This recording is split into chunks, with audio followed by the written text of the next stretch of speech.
share Jesus with you today. I'd love that if you'd listen to me. I have some wonderful stories and just real experiences I've had with him, and I'd just love for you to be able to experience him like I did. There was this first time that I remember Jesus came to our house. My sister Martha and my brother Lazarus and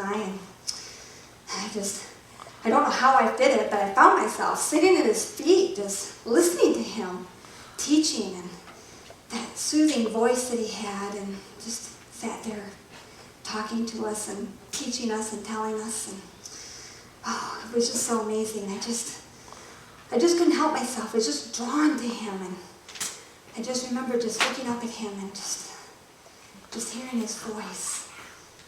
And the things that he said just made so much sense, and he said it with such authority, but yet so gently. And I was sitting there, and my sister Martha got very upset with me that day, and she had every right to be. I had no place sitting there at his feet, listening like I was, and really should have been in the kitchen helping her. I just couldn't help myself. I just was so drawn to him and his teaching. Martha, she was always fluttering about and worried about all those little details and taking care of things. And that's what made her such a good host. She's always so wonderful about making sure every little detail is taken care of. And when she came in so angry and hollered at me and beseeching the Lord for me to get up and to go help her, and I just kind of had my head down and pretty much knew I was in trouble and was going to get out there in the kitchen and leave his feet. But I was so amazed and just so surprised that instead he sat there and he just ever so quietly told her that no, I was all right, that I was doing the right thing. And if Mary could have just sat there with me, or Martha would have just sat there with me, if she could have just heard the things that I heard and just experienced it like I experienced it, she missed so much. And I would just love to have that for her. Oh, and I almost forgot, there was this time that our brother, Lazarus, he fell ill. We knew he'd be okay if we could just get word to Jesus, and Jesus would come back and would heal him. So we sent messengers out to tell him. And sure enough, they came back and they said, there he was, he was there, and they got the word to him, and so we knew everything was going to be okay. He'd come back and he would definitely heal Lazarus, and everything would be fine, but he didn't come. And for whatever reason, I didn't know. I was very angry and very upset, but Lazarus died. Honestly, a few days, and we're all weeping. The whole town's there with us, and we're just crying and just bewildered of why Jesus wouldn't come. And then I was in the house, and Martha came and said that Jesus was here. I went out fully intending to give him a piece of my mind, and I was very angry. Most of all, I was really, really hurt that he didn't come back to heal our brother. I just found myself just so sad and so hurt that I fell at his feet and just wept. I just couldn't say anything. I just couldn't do anything but weep. And Jesus started weeping with us. He just stood there and he just cried. And I just didn't understand, if he was this upset, why didn't he come back? Well, then he just stood in the middle of everybody and instructed them to roll the stone away from Lazarus' tomb. Martha made sure she reminded him that, he's been dead for 4 days, that it might not smell too well.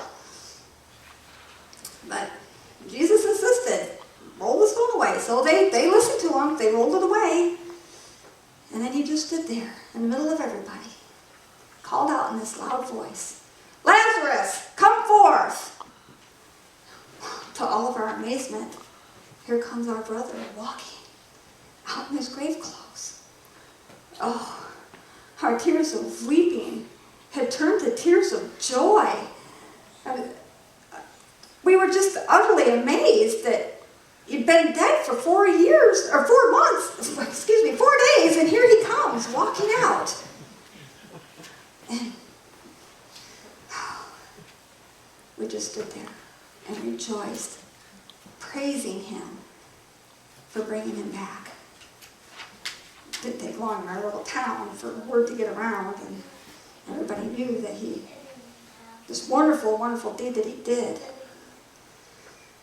So is it no wonder that I took my savings and I went and I found the finest nard oil I could find so I could anoint him. But then when I got there, I thought, there's no way. I am not worthy enough. There's no way I can anoint his head. I just can't do it. So I just knelt down at his feet, and I poured the oil out on his feet, and I took my hair and I just gently wiped his feet. Oh, the disciples were there. Oh, did they get so angry at me. Judas saying how the oil could have been sold and given to the poor, and just all that money could have helped feed the poor.